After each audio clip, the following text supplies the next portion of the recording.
Obrigada, querida. Bom, pessoal, então, toda a teoria que nós estudamos até aqui, todas as aulas que nós tivemos até hoje, nos leva a esse ponto. O que é, no final das contas, desenvolvimento sustentável?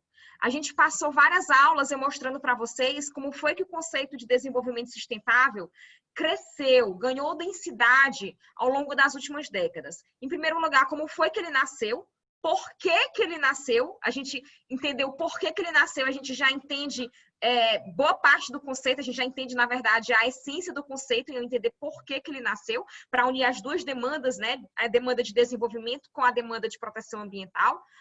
E, ao longo das décadas seguintes, a gente viu que ele ganhou densidade, ganhou aquela conceituação tríade, né, de que desenvolvimento sustentável é crescimento econômico, inclusão social e proteção ambiental. Depois, essa dimensão tríade dele se transformou em 17 objetivos do desenvolvimento sustentável, ok?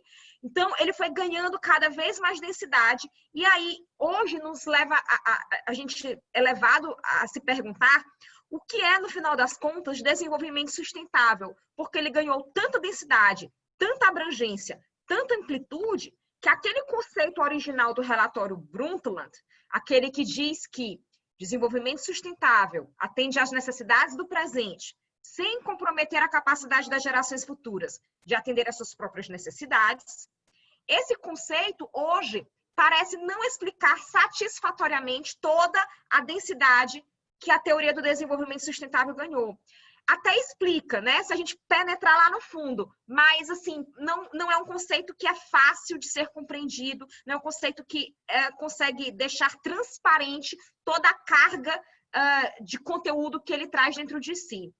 Então, eu proponho que é necessário a gente começar a utilizar um conceito de desenvolvimento sustentável que, sim, tem raízes lá no relatório Brundtland, continua partindo da base do relatório Brundtland, mas ele nos dá mais algumas informações no próprio conceito, nas próprias palavras, que nos indica que ele tem mais densidade, nos dá mais alguns indicativos de toda a densidade que ele carrega, ok? E a gente tem que ter essa tarefa hercúlea, né, de transmitir tudo isso em um conceito simples, de poucas palavras. Então, como é que eu vou transmitir os 17 objetivos do desenvolvimento sustentável, décadas e décadas de teoria, em um conceito de poucas palavras, né? Sendo simples e, ao mesmo tempo, dando a indicação de que tem densidade. Então, eu proponho esse conceito que está aqui no slide, né? São palavras que eu pensei, que eu escolhi, não de forma aleatória, mas de forma muito proposital, porque cada palavra que está aqui dentro, cada palavra é indicativo de toda uma densidade de conteúdo trazida dentro daquela única palavra. Então, é um conceito que eu considero ele como arquivo, porque cada palavra aí dentro, ela vai abrindo mais pastas, digamos assim, ela vai abrindo mais gavetas. Cada palavra é apenas um indicativo de que ali existe uma gaveta, e se você abre essa gaveta, vai ter muito conteúdo ali dentro, mas a gaveta está sinalizada, aquela palavra está ali para sinalizar essa gaveta. Então, vamos ler aqui o que eu proponho, e já eu digo também porque que é um conceito espelho. Então, na minha opinião, a gente poderia hoje conceituar desenvolvimento sustentável como aquele que é pleno. Primeira palavra, então, primeira indicação de gaveta, pleno. Imagine assim um armário que tem uma gaveta com a etiquetazinha desenvolvimento sustentável é pleno, é a primeira palavra, pleno. Depois, ele respeita os limites planetários, é a segunda gaveta. Então, imaginem aí a gaveta com mais uma etiqueta. Respeita os limites planetários. Ele é promovido por um crescimento econômico includente, terceira gaveta. Crescimento econômico includente e pós-moderno. Quarta gaveta, crescimento econômico pós-moderno. Com vistas a... Ai, peraí que a câmera ficou aqui na frente. Com vistas à justiça para a presente e as futuras gerações do planeta, ok?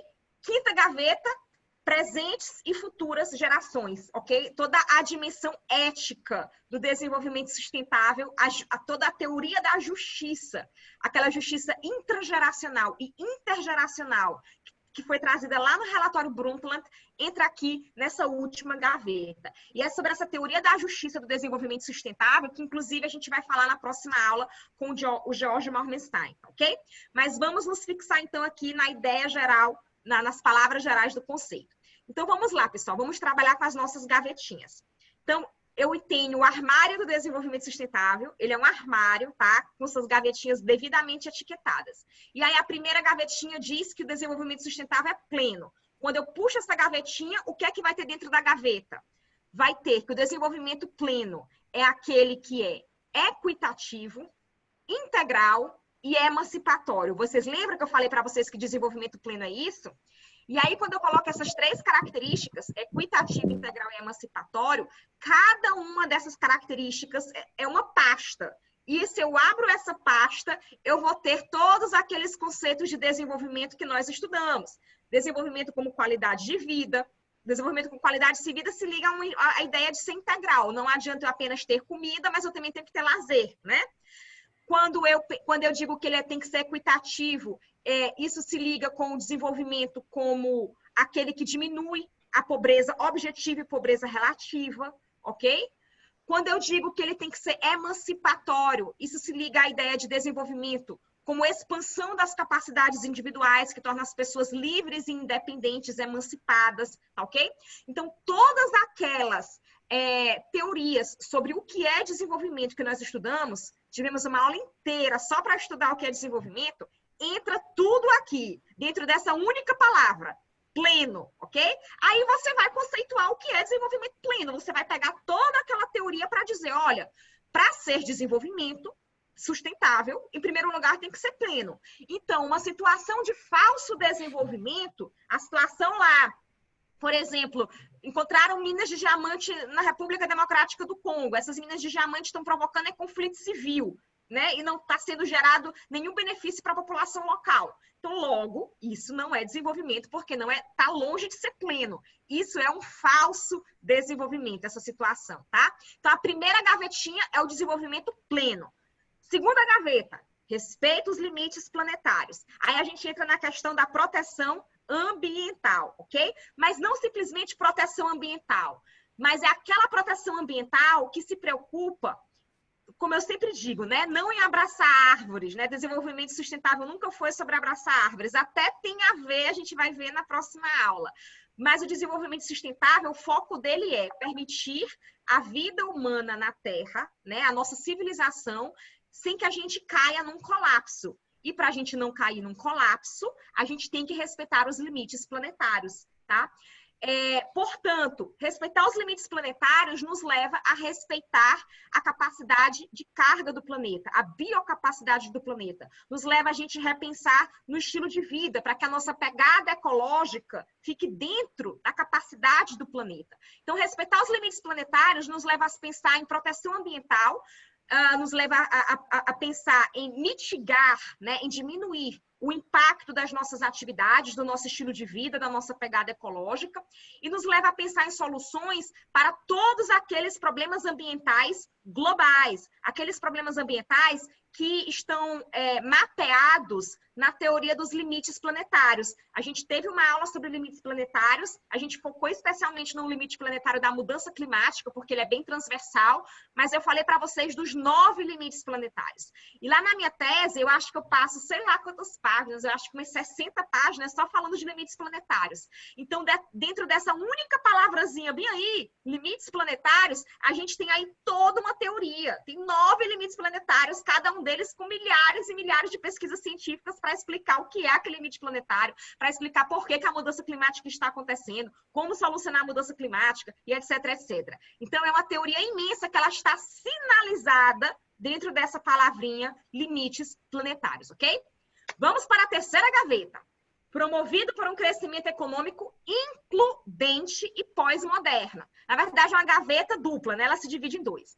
Vocês lembram da aula passada, o nosso último slide da aula passada, é um dos slides que eu mais amo, porque é o slide que faz a relação entre crescimento econômico e desenvolvimento sustentável, mostrando que o tipo de crescimento econômico que permite o desenvolvimento sustentável, que promove o desenvolvimento sustentável, é aquele crescimento econômico que, ao mesmo tempo ele é includente, deixa eu voltar aqui o slide, porque é um slide anterior, esse aqui, ó.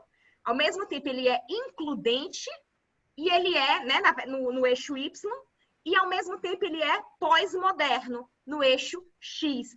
Esse é o tipo de desenvolvimento que consegue ser, ao mesmo tempo, pleno, socialmente, né? Pleno, promove desenvolvimento e ambientalmente sustentável, porque respeita os limites ecológicos do planeta. O desenvolvimento sustentável está dentro desse quadrante, tá?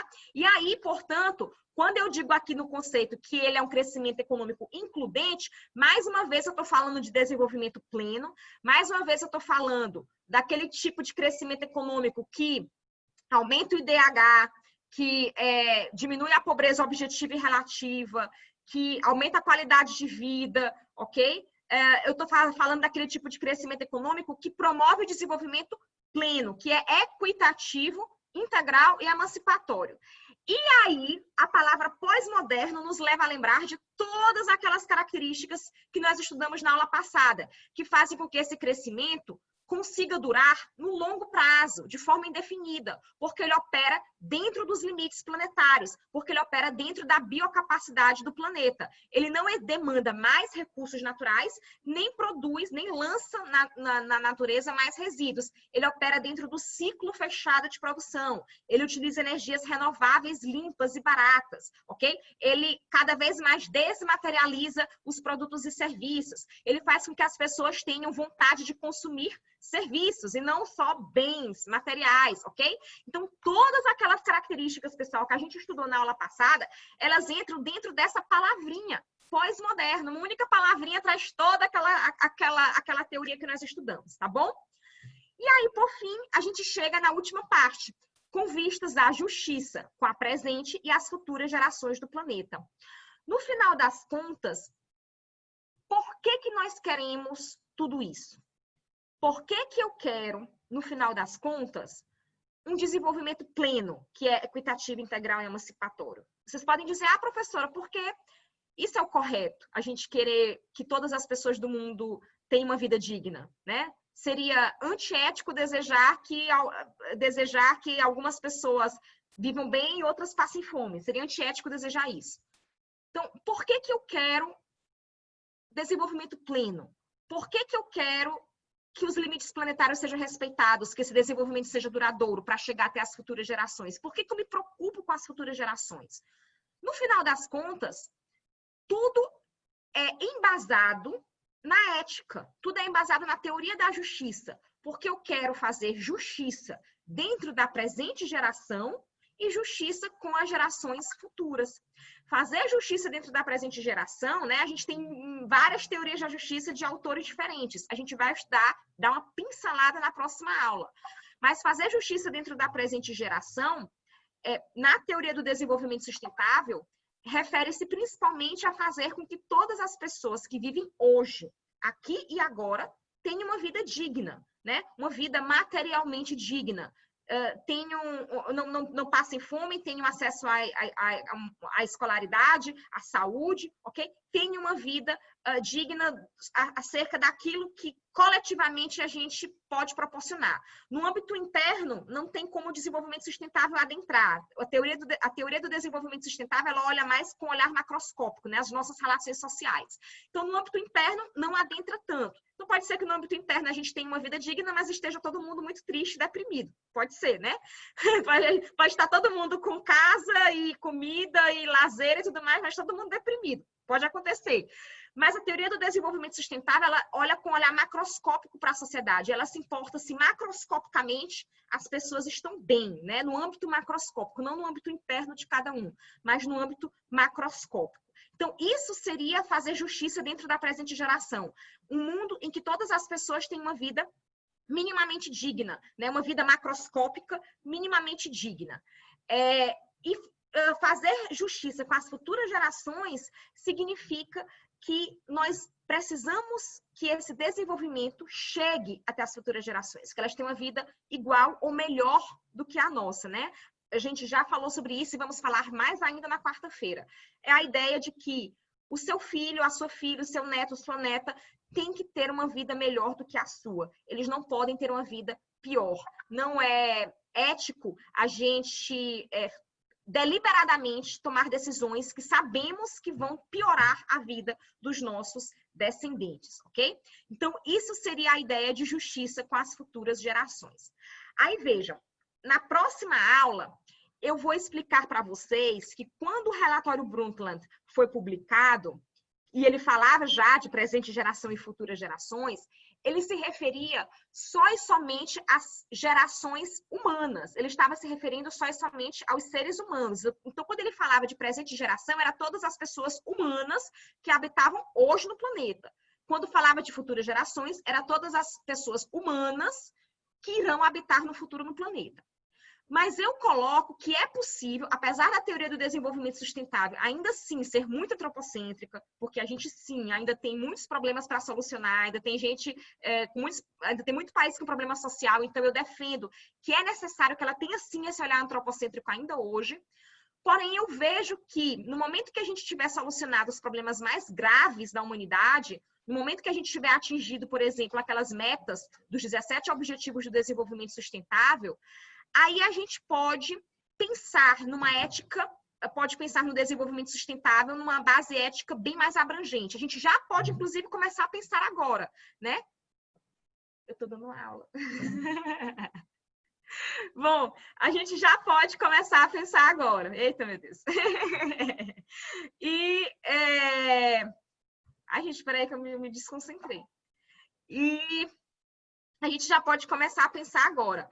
Mas eu acredito que esse debate sobre um desenvolvimento sustentável que vai além de uma visão antropocêntrica, ele vai ter espaço para crescer mais quando nós já tivermos, de certa forma, cumprido com aquelas metas dos Objetivos do Desenvolvimento Sustentável, dos 17 Objetivos de Desenvolvimento Sustentável. Quando a gente já tiver cumprido, pelo menos, com o Objetivo 1, que é acabar com a pobreza extrema do mundo, aquela pobreza com as pessoas vivendo com menos de $1,25 ao dia. Porque enquanto a gente tem esse cenário de pobreza extrema, na minha opinião, todos os esforços ainda ficam focados nisso, ok?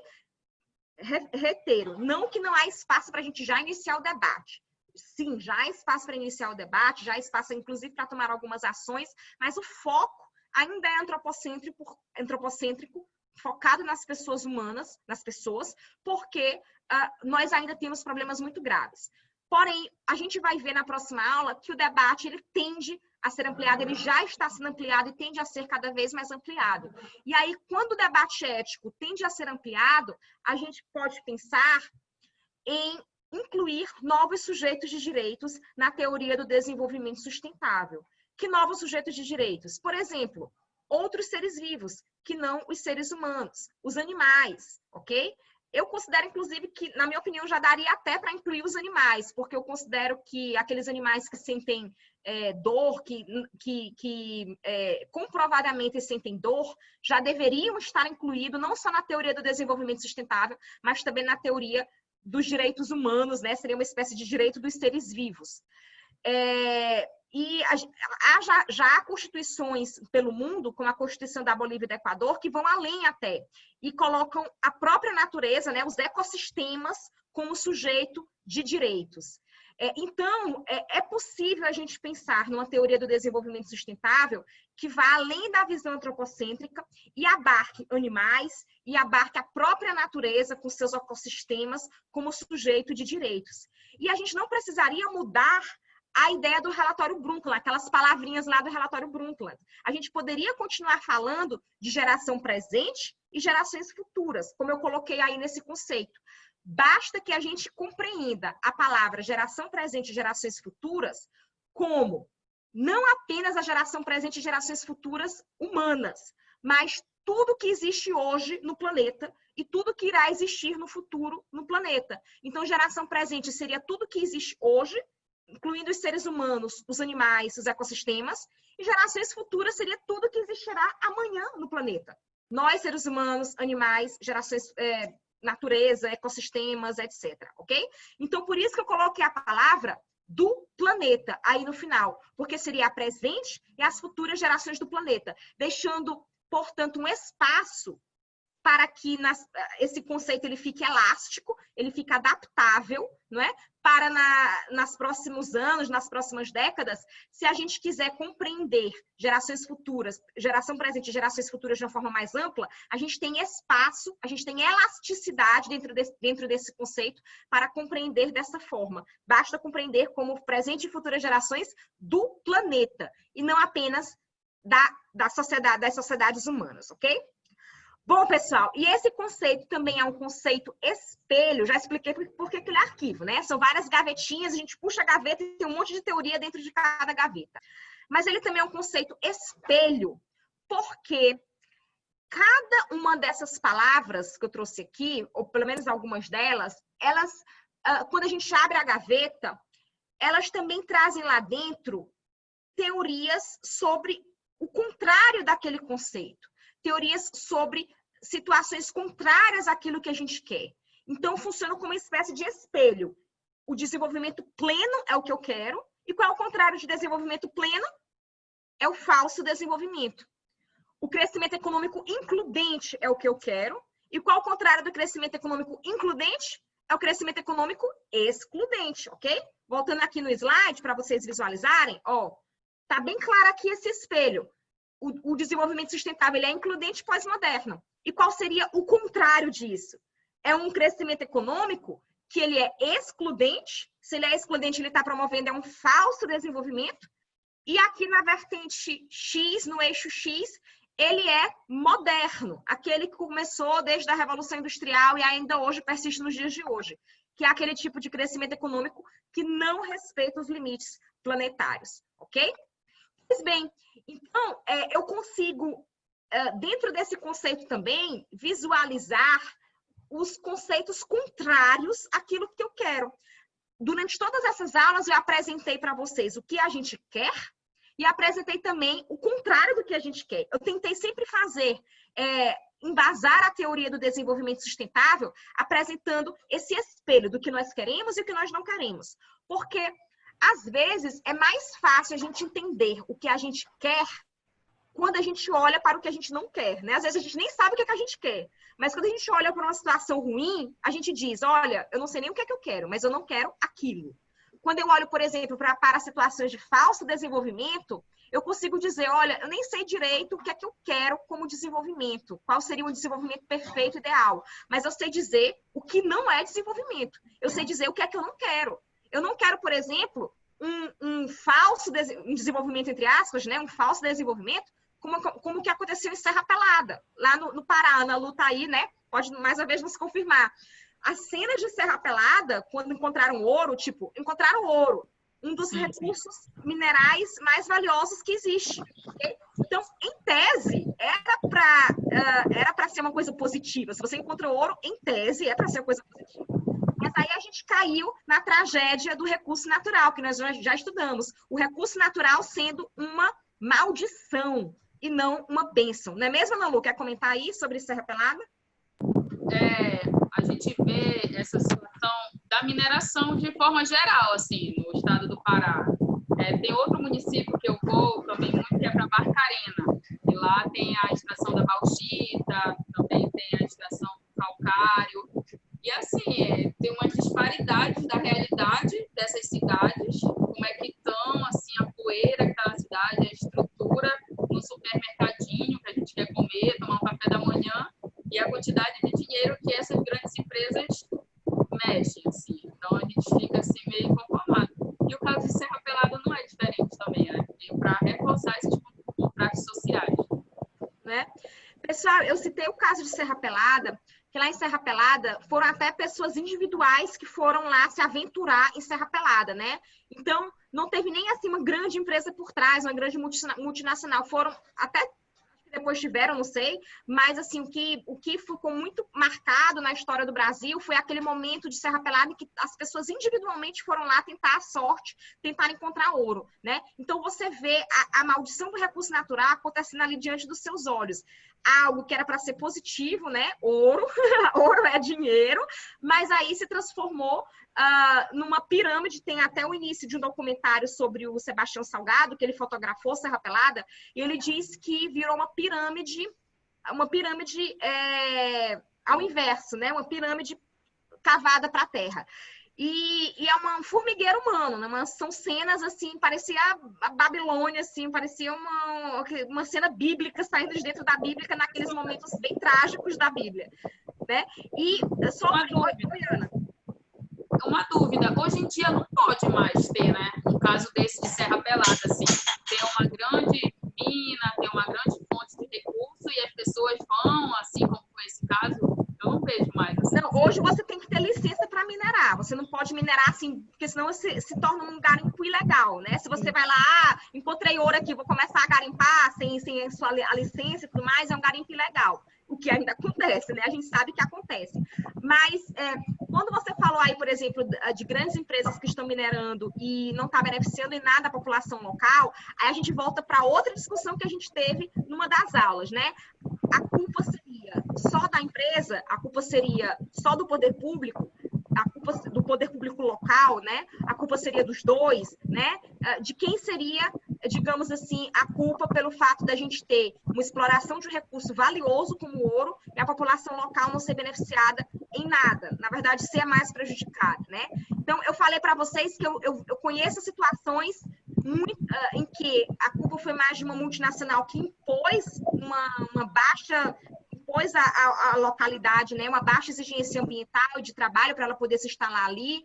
Eu conheço situações também que foram as duas coisas, que foi um poder público local corrupto e de má gestão junto com a multinacional que impôs essas baixas exigências, mas eu também conheço situações de empresas que chegaram querendo fazer até algo positivo, chegaram querendo fazer projetos para beneficiar a comunidade local e pagam royalties, pagam tributos, mas aí o poder público local é tão ruim, tão corrompido, tão mal gerido, que tudo escoa para algum lugar, sabe? E aí a empresa, enfim, ela não é poder público e ela não tem como realmente carregar o município nas costas se o poder público não faz a sua parte, né? Então, se ela paga os tributos, paga os royalties e o poder público não toma ação, não faz nada, o dinheiro escorre para algum lugar, não tem mais muito que a empresa fazer, entendeu? Ela fica realmente de mãos atadas. Então, eu conheço situações que já aconteceram em circunstâncias diferentes, né? Em que, digamos assim, a gente vê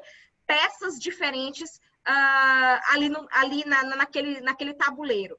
E, portanto, eu acho que quando a gente vê essas situações de falso desenvolvimento, só você olhando para cada situação específica para você analisar o que é que está acontecendo ali, né? Por que que ali está acontecendo a situação de falso desenvolvimento? Eu acho que a gente nunca vai poder assim dizer, olha, a culpa de todos esses casos de falso desenvolvimento são das empresas. Ou a gente nunca vai poder também dizer, olha, a culpa de todos esses casos é do poder público. Não, eu acho que a gente sempre vai ter que olhar para cada caso concreto, tentar entender cada caso concreto, por que que aquilo está acontecendo, ok? Se é uma mescla das duas coisas, se é mais público, ok? O que eu observo muito nessas minhas idas à Barcarena, eu participei de um projeto que era um projeto de educação ambiental dentro do que é chamado da Casa Imerys. A Imerys é uma grande multinacional francesa que explora esses minérios de caulinha aqui e presta esse trabalho social através da Casa Imerys. Então, lá tem os cursos de informática, tem de educação ambiental, tem serviços odontológicos, então todos esses serviços são prestados à comunidade. E o que eu percebo é que existe uma força dos atores sociais. É o que a comunidade fala, porque eu também, quando eu ia para lá, eu fazia questão de almoçar em restaurantes menores, conhecer a realidade daquela população. E aí eu percebia na fala deles também, que eles falavam a relação que eles tinham com o igarapé, que aqui os pequenos rios nós chamamos de igarapé, e hoje em dia esses igarapés, eles às vezes são poluídos, algum minério de caulinha acaba indo para dentro desses igarapés, algumas pessoas elas foram indenizadas, os seus terrenos foram indenizados, então elas tinham aquela relação de pesca, e elas foram indenizadas, foram morar longe do rio. E assim, a gente percebe na fala dessas pessoas que elas não tiveram muita escolha. Dizer, olha, a empresa está chegando aqui, vai se instalar, vai ter que se expandir e vocês vão ser convidados a se retirar. E aí eu percebi até uma relação de tristeza, assim, nostalgia, de lembrar que colhia os frutos, tomava banho no rio e hoje em dia atender e tudo mais. Então, eu percebia essa diferença dos atores sociais desse município específico que eu andei bastante. Ana Lu, isso que tu narraste, né? Eu acho que é uma das respostas mais complexas que a teoria do desenvolvimento sustentável tenta dar. E ela não vai dar nunca uma resposta, digamos assim, 100% fechada para esses casos, porque, como eu falei, tudo depende de cada caso, de se analisar, e não é uma ciência exata, não é matemática, né? E quando mexe, então, com as comunidades, sejam tradicionais ou não, mas que de alguma forma estão habituadas com o estilo de vida e tem que sair dali, ou o estilo de vida muda radicalmente com a chegada de um grande empreendimento, eu considero que isso é uma das situações mais complexas e difíceis para a teoria do desenvolvimento sustentável, né? Não é uma situação fácil de ser respondida, de ser trabalhada, não é, né? Não existe resposta matemática, não existe, né? Se alguém oferecer uma resposta matemática para isso, pode fugir, que não existe a resposta matemática, né? O que existe, na minha opinião, o que deve existir sempre muito é diálogo, né? Diálogo, assim, dialogue com a comunidade, dialogue até se não aguentar mais de tanto diálogo, sabe? Inicie dialogando, e quando você estiver cansado de diálogo, continue dialogando, sabe? Eu acredito que, através do diálogo, as coisas podem ser muito menos traumáticas, a gente pode se ajustar, sabe? E através do diálogo também, como eu falei numa das aulas, a gente pode tentar, inclusive, compreender o que é que realmente, quais são os valores mais importantes para aquela comunidade, o que é que ela não abre mão de jeito nenhum, o que é que vai deixá-la muito triste se ela perder, o que é que ela pode até perder algum traço do estilo de vida que não vai deixar tão triste, ok? Se existe ou não um conflito ali entre gerações, porque para as pessoas mais velhas, elas sim podem ficar muito abaladas, né, com a perca de um estilo de vida, mas para a população mais jovem pode ficar assim, ai, graças a Deus está chegando emprego aqui, né? Graças a Deus a gente vai deixar de viver assim num ambiente que não tem nada, que não tem perspectiva, e a gente vai ter uma oportunidade de emprego. Então, é difícil, não é fácil, é bem difícil.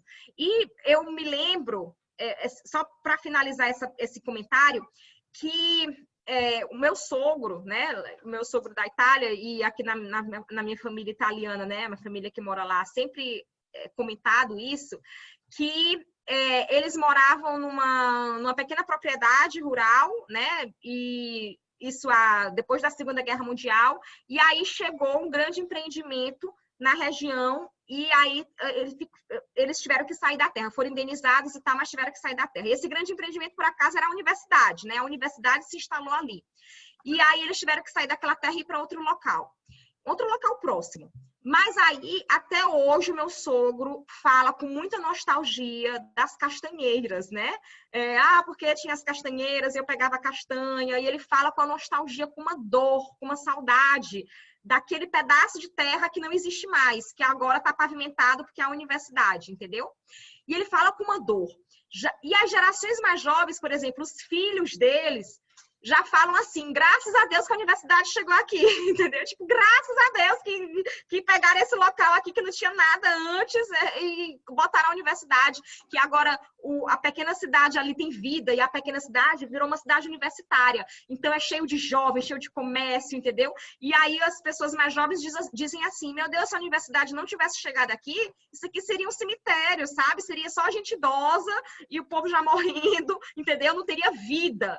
E vários municípios da Itália, inclusive, estão morrendo, o município inteiro está morrendo, está deixando, digamos, de ter vida, porque os jovens estão indo embora para os centros urbanos mais maiores, e estão ficando só os idosos, e os idosos vão morrendo, e aquela cidadezinha vai deixando de existir, vai ficando uma cidade fantasma, sabe? Vai ficando sem habitantes. Então, essa pequena cidade lá, da minha família italiana, ela é uma cidade que, apesar de pequena, é cheia de vida, porque tem a universidade. Então, os jovens adoram que a universidade tenha chegado ali. Já o meu sogro chora de saudade das castanheiras e toda aquela terra.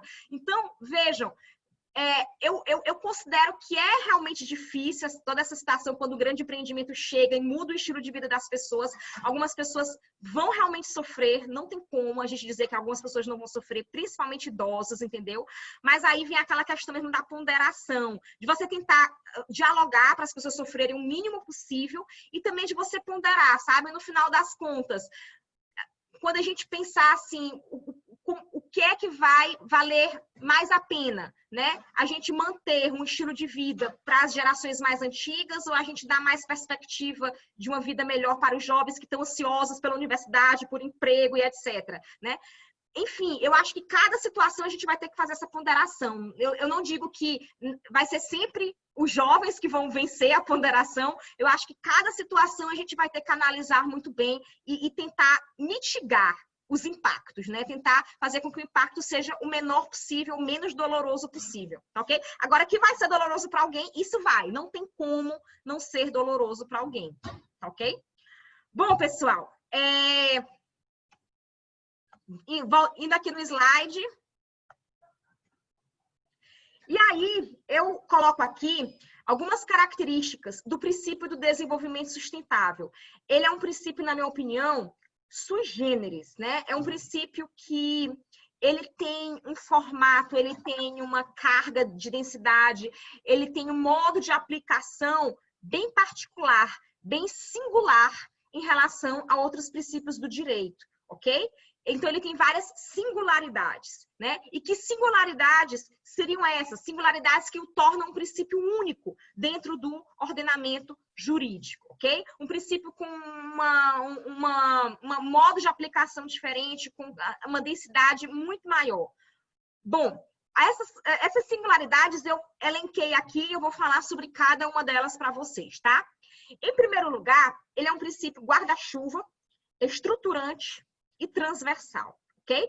Semelhantemente a princípios bem amplos, bem guarda-chuvas também, como o princípio da dignidade da pessoa humana. O princípio da dignidade da pessoa humana, ele está na nossa Constituição Federal, ele está nas nossas cláusulas pétreas, ele é uma base do nosso ordenamento jurídico. E eu considero que o princípio do desenvolvimento sustentável também deveria estar nessa base, né? Apesar dele não estar explicitamente citado na nossa Constituição Federal, não está, se vocês olharem a Constituição de folha a folha, não tem o nome desenvolvimento sustentável ali, não tem.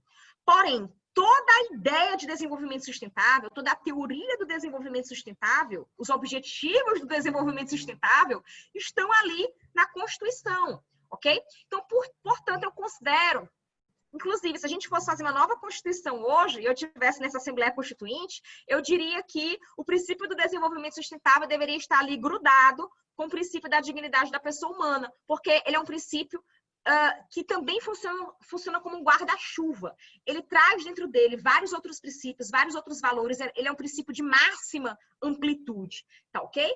Ele é estruturante porque ele embasa toda uma teoria, ele embasa objetivos políticos, ele embasa leis, várias leis são embasadas no princípio do desenvolvimento sustentável, e ele é transversal porque ele perpassa, ele corta, né, diversos temas da nossa vida pública, diversas leis, diversas políticas nacionais são cortadas, atravessadas pelo princípio do desenvolvimento sustentável, ok? Se a gente pensar por exemplo, não apenas em leis ambientais, né? Fica fácil falar de desenvolvimento sustentável e relacionar com leis ambientais.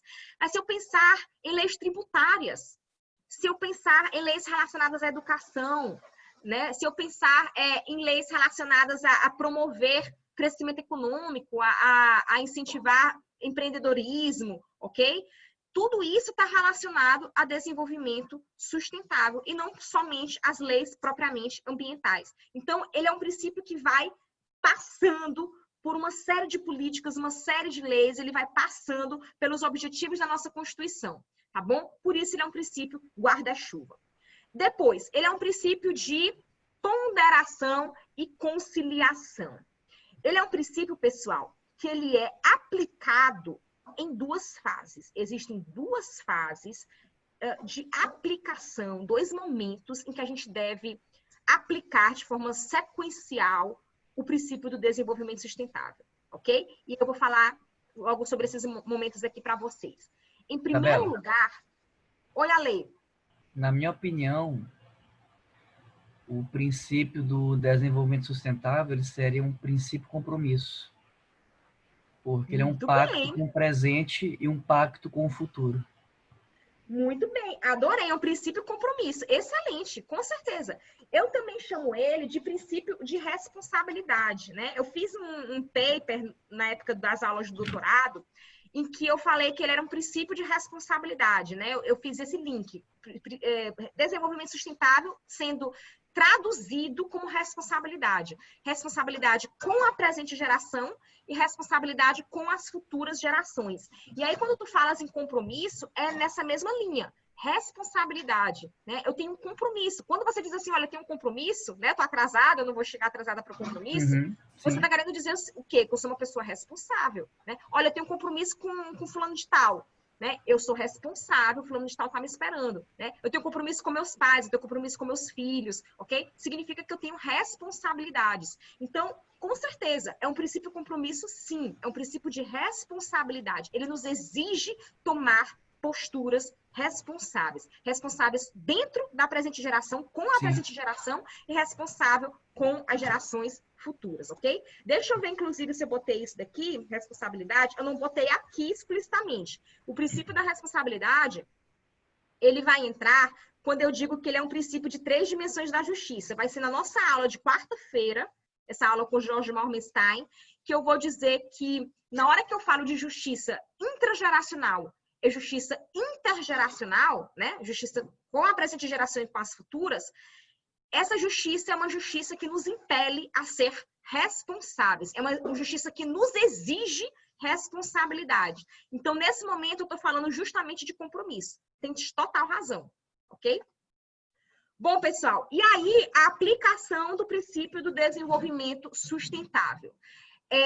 Então, em primeiro lugar, quando eu vou aplicar o princípio do desenvolvimento sustentável, né? Tipo, eu quero promover uma sociedade desenvolvida e sustentável. Como é que a gente promove isso? O princípio do desenvolvimento sustentável nos orienta a conciliar, ok, os objetivos de crescimento econômico com proteção ambiental. Conciliar. Quando eu falo de conciliação, eu estou falando de tomar ações, de tomar atitudes, de escolher políticas, de escolher modelos econômicos em que, ao tempo que eu promovo o crescimento econômico, ao mesmo tempo, eu estou protegendo o ambiente, ok? Ou seja, quando eu penso em atividades econômicas que elas vão me possibilitar crescer e ainda, ao mesmo tempo, proteger o ambiente, porque elas são menos impactantes do que as alternativas atuais, do que as alternativas passadas, tá? Por exemplo, quando eu penso no crescimento econômico, que pode ser impulsionado, que já está sendo impulsionado pelo setor de energias renováveis, né? Vejam, um país que investir bastante nas tecnologias das energias renováveis, ele tem possibilidade de crescer economicamente. Então, se eu estou fazendo a economia crescer com base nas energias renováveis, eu tanto estou crescendo, como estou também protegendo o ambiente, porque as renováveis, elas são uma alternativa menos impactante, uma alternativa melhor do ponto de vista ambiental do que as energias não renováveis, ok? Então, vejam, no meu estado natal, o Piauí, está aparecendo um monte de empreendimentos agora de energia solar. Tipo, no sul do Piauí, descobriram que o sul do Piauí é um dos locais do mundo mais propícios para energia solar do mundo. Então, se vocês têm dinheiro aí na conta, muito dinheiro guardado e quiserem investir em alguma coisa, vão botar painel solar lá no sul do Piauí, porque aí fazem grandes usinas de painéis solares, né? Grandes áreas de painéis solares, aí depois ligam essa produção solar no Sistema Nacional de Distribuição de Energia, né? A energia solar tanto pode ser em cima das casas, do telhado da casa, que é uma microgeração de energia. Você mesmo, na sua casa, gera energia solar, mas também pode ser painéis espalhados numa grande área, e aí você está gerando energia que vai para o Sistema Nacional de Distribuição, ok? Pois bem, então, lá no Piauí, a economia está crescendo nesse setor, com base nas energias renováveis. Então, a gente tem aí um crescimento econômico que ele é impulsionado, né, que ele fomenta a proteção ambiental, ok? E aí, para a gente ter cada vez mais atividades econômicas que protegem o ambiente, que elas por si só são atividades que impulsionam, que fomentam a proteção ambiental, nós precisamos urgentemente de uma reforma fiscal ecológica, que nós já falamos também em aula passada. Precisamos fazer com que os tributos, certo? Eles reflitam o real valor do produto ou do serviço. Então, produtos ou serviços que têm mais impacto ambiental deveriam internalizar dentro dos seus preços, deveriam incluir dentro dos seus preços aquele impacto ambiental. De certa forma, eles até já fazem isso hoje, no momento que, por exemplo, um produto ou serviço que para ser feito, produzido, consumido, gera um grande impacto ambiental, um grande empreendimento, por exemplo, ele precisa ter todo o processo de licenciamento ambiental, os estudos ambientais, monitoramento ambiental. Então, tudo isso é custo por empreendimento. E tudo isso, então, vai lá no valor do final do produto, quando faz o valor final da contabilidade final, né? Mas, além disso, existem também outros impactos ambientais que não conseguem ser medidos, mas eles existem. Por exemplo, o impacto da perda de biodiversidade, certo? E aí, portanto, esses impactos, né, deveriam ser, de alguma forma, internalizados dentro do preço daquele produto ou serviço, do preço final, e aí faz com que aquele produto ou serviço, ele reflita o real valor dele, tá? E aí, do outro lado, produtos ou serviços que promovem um ganho ambiental, porque escolhem tecnologias menos impactantes, como energias renováveis, promove mesmo ganho ambiental direto, porque deixa a floresta de pé, né? Fazem a árvore de pé valer dinheiro. Pessoal, vocês estão me ouvindo? Sim, sim. Tá, porque deu aqui um aviso da internet que tá, deu aviso que a internet está instável, né? Sim. Deu aviso de internet instável. Se cair aqui é porque a internet está estável, tá?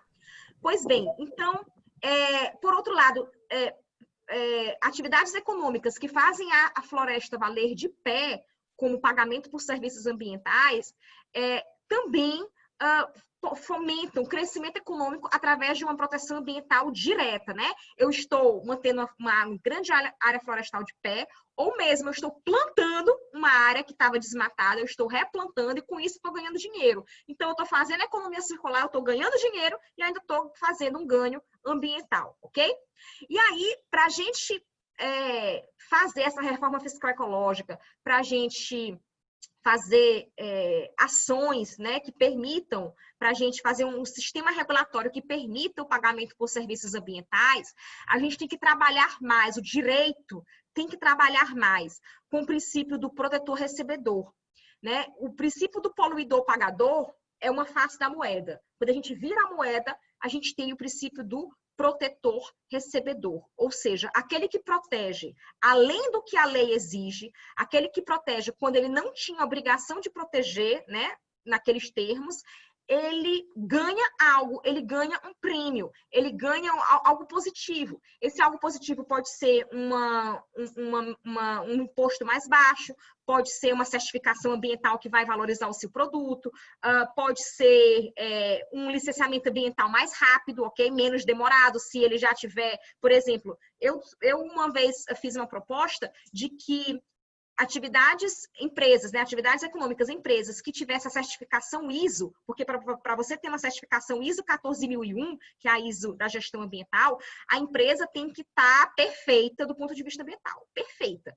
Os certificadores da ISO, quando chegam na empresa, eles vão olhar cada centímetro da empresa, vão vasculhar toda a empresa, os processos da empresa, para a empresa ganhar uma certificação ISO. Então, se uma empresa ganhou uma certificação ISO 14001, que é a certificação da gestão ambiental, pode ter certeza que aquela empresa está até melhor do que a lei manda, né? Então, eu uma vez fiz uma proposta de que as empresas que têm certificação ISO 14001 deveriam ter o processo de licenciamento ambiental diferenciado, mais rápido, mais célere, porque ela apresentaria no órgão ambiental a certificação ISO 14001 e diria, olha, eu estou toda certinha, essa certificação ISO 14001, ela foi feita por uma entidade certificadora credenciada, uma entidade certificadora reconhecida, né?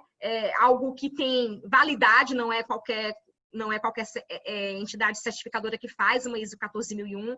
Então, a empresa, com essa certificação ISO, ela conseguiria ter um processo de licenciamento mais rápido, porque aquilo já seria uma prova de que ela está toda certinha, ela está toda nos eixos, ela está melhor até do que a lei manda, tá? Isso seria uma espécie de protetor recebedor, ou seja, a empresa não era obrigada por lei a ter uma certificação ISO, mas ela correu atrás de ter, ela gastou dinheiro para ter, ela gastou dinheiro de consultoria, ela se estressou para ter uma certificação ISO, suou, conseguiu, então agora ela vai ter um licenciamento ambiental mais rápido, mais celere, ok? Diferenciado. Seria uma forma da gente beneficiar empresas assim. E a gente poderia pensar em diversas outras formas de aplicar o princípio do protetor recebedor e aí beneficiar ações, atividades econômicas, empresas que promovem essa conciliação entre crescimento econômico e proteção ambiental. Então, enquanto essas atividades estão crescendo, ao mesmo tempo elas estão protegendo o ambiente de forma direta, ok? Bom, pessoal, porém, existem casos, e na verdade são muitos os casos, em que a atividade econômica ela é muito impactante. E ela deve adotar, sim, as melhores tecnologias disponíveis, mas por mais que ela adote melhores tecnologias, ela vai continuar a ter um alto impacto ambiental, ela vai continuar a ser uma atividade econômica que impacta significativamente o ambiente, ok? E aí, nesses casos, a gente não fala de conciliação. Na minha opinião, não seria a palavra conciliação. Seria a palavra ponderação, ok? É diferente. O que é que a ponderação nos diz? Nos diz que nós temos uma balança, dois lados de uma balança, ok? E aí a gente vai colocar nesses dois lados de uma balança, num lado o objetivo do crescimento econômico e no outro lado o objetivo da proteção ambiental. Na realidade, o objetivo de mínima degradação ambiental, ok? Então, eu vou ponderar essa balança, certo? Porque eu sei que essa atividade econômica vai provocar impacto no ambiente. Não tem como ela não provocar, porque faz parte da própria atividade econômica aquilo. Vamos imaginar a atividade econômica da agricultura, ok? Para eu plantar, eu vou ter que abrir uma área, eu vou ter que plantar em uma área que aquela área não vai ser mais área de vegetação nativa. E aí, como é que eu faço para isso ser um mínimo impacto ambiental possível? Em primeiro lugar, eu posso escolher áreas que já estão abertas, que já estão desmatadas, ok? Para não abrir novas áreas. Depois, eu posso plantar utilizando melhores técnicas agrícolas, técnicas menos impactantes, ok? E por aí vai. Enfim, a maioria das atividades econômicas provocam sim, essas grandes atividades, provocam sim grande impacto ambiental ou significativo impacto ambiental. Então, eu vou ponderar, eu vou permitir que essas atividades aconteçam, porque eu tenho que permitir. Porque se eu não permitir, a gente não vai ter uma série de produtos e serviços que são necessários para a nossa vida, tá? A gente não vai ter roupa, a gente não vai ter comida, a gente não vai ter, enfim, coisas que a gente precisa para viver. Porém, eu vou permitir, ponderando com o objetivo de proteção ambiental do outro lado, fazendo com que essa balança fique o mais equilibrada possível. Ela sempre vai pender mais para um lado ou mais para o outro, ela nunca vai ficar retinha, assim, perfeitamente retinha, porque se ela ficasse perfeitamente retinha, a gente não estava falando de ponderação. Mas eu vou fazer com que o objetivo da proteção ambiental fique o menos prejudicado possível. Em outras palavras, eu estou falando de otimização. Eu vou otimizar as duas demandas, que é aquela atividade econômica com a menor degradação ambiental possível, ok? Então, vamos imaginar, por exemplo, uma atividade econômica que, sabidamente, que não tem nem como a gente discutir, né, que ela provoca impacto ambiental. Provoca. Vamos imaginar, por exemplo, o setor das energias não renováveis. Esse setor, por exemplo, petrolífero, tá? Provoca impacto econômico. Desculpa, provoca impacto ambiental. Não tem como a gente dizer que não provoca. No futuro, né, a gente está caminhando para não precisar mais do petróleo. Nós estamos caminhando para isso. Mas, como eu falei para vocês na aula passada, é uma transição. Não é de uma hora para outra. Não vai ser assim no estalar de dedos. Então, enquanto essa transição está acontecendo, nós ainda precisamos do petróleo, porque os carros ainda são movidos a gasolina, ok? A transição está acontecendo. Eu quero que a transição aconteça o mais rápido possível. Mas enquanto ela está acontecendo, e a gente ainda precisa do petróleo, eu vou fazer com que todo o setor petrolífero e da cadeia de petróleo provoque o mínimo de impacto possível, o menor impacto possível, ok? Então, desde a extração do petróleo, eu vou ter regras bem fortes para toda essa fase de extração do petróleo, para não provocar acidentes, para não provocar derramamento de óleo. No refinamento do petróleo, eu vou também ter condicionantes da licença ambiental bem fortes para fazer com que essa refinaria provoque o mínimo de impacto naquela localidade onde ela está inserida, ok? Os próprios carros, eu vou colocar para a indústria automobilística, a condicionante de que os carros têm que ter filtro no seu escapamento para que o que sai para a atmosfera seja com o mínimo de impacto possível, ok? Vai sair CO2, mas pelo menos não vai sair aquela fuligem preta, aquela partícula inalável, ok? Então, eu vou colocando uma série de condicionantes, principalmente através da licença ambiental, né? Ou através também de outros instrumentos ambientais, instrumentos de gestão ambiental, para que aquela ação, aquela atividade, ela exista, mas ela provoque o mínimo de impacto possível. E a gente vai, então, ponderar nessa balança. E é exatamente por isso, pessoal, que, por exemplo, se disserem para mim, Isabela, se vai chegar uma indústria, sei lá, vai chegar uma indústria de curtição de couro aqui na região. Você é favorável ou desfavorável para essa indústria chegar aqui, para essa indústria se instalar? Curtição de couro é uma coisa que é bem impactante, provoca muito impacto ambiental, ok? Bom, o que é que eu vou dizer? Gente, se eu estivesse na Alemanha, sei lá, eu diria que eu não queria nem essa indústria aqui, porque a Alemanha já é rica o suficiente, obrigada, e não precisa de indústria de curtição de couro, ela tem todos os escritórios, enfim. Eu estou no Maranhão.